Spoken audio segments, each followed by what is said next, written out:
Durant l'occupation en 2012 de la ville de Gao par les groupes armés terroristes, Abdul Karim se rappelle encore de comment les mouvements de résistance de la jeunesse s'étaient organisés pour sécuriser les populations restées sur place.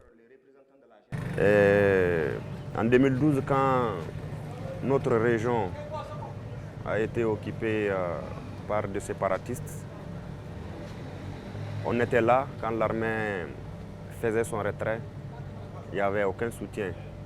On avait les larmes aux yeux. On n'avait pas un endroit où il faut aller se cacher. Et notre détermination est partie de là. La maison d'arrêt étant cassée, la ville envahie des hommes armés ainsi que des bandits. On s'est dit qu'il faut qu'on s'organise. Qu'on s'organise à sauvegarder le peu qui reste pour nous. Et à maintenir aussi l'équilibre pour que nos parents, nos vieilles personnes puissent dormir tranquillement. D'où l'idée de créer, n'est-ce pas, une brigade de vigilance qui menait des patrouilles nocturnes et diurnes pour stabiliser la situation, mais aussi montrer à ces obscurantistes qui ont occupé les régions du Nord, particulièrement notre région, que cette idéologie ou bien ce qu'ils veulent nous imposer, nous ne sommes pas d'accord. La deuxième question.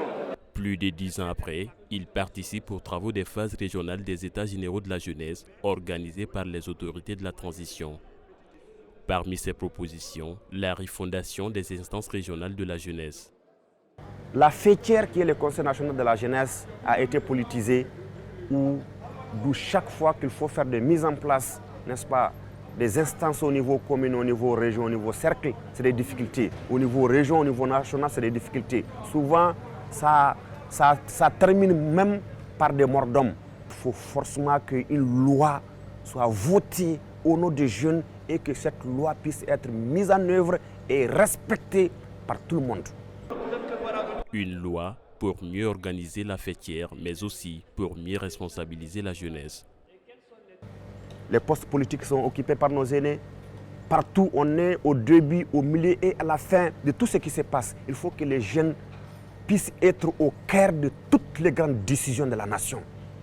Qu'on ne soit pas des acteurs du second rang, mais des acteurs qui sont en direct avec les prises de décision et qui sont responsables d'eux-mêmes. Il faut choisir des jeunes, des gens. Au Mali, les États généraux de la jeunesse ont débuté le 1er décembre avec les concertations au niveau communal.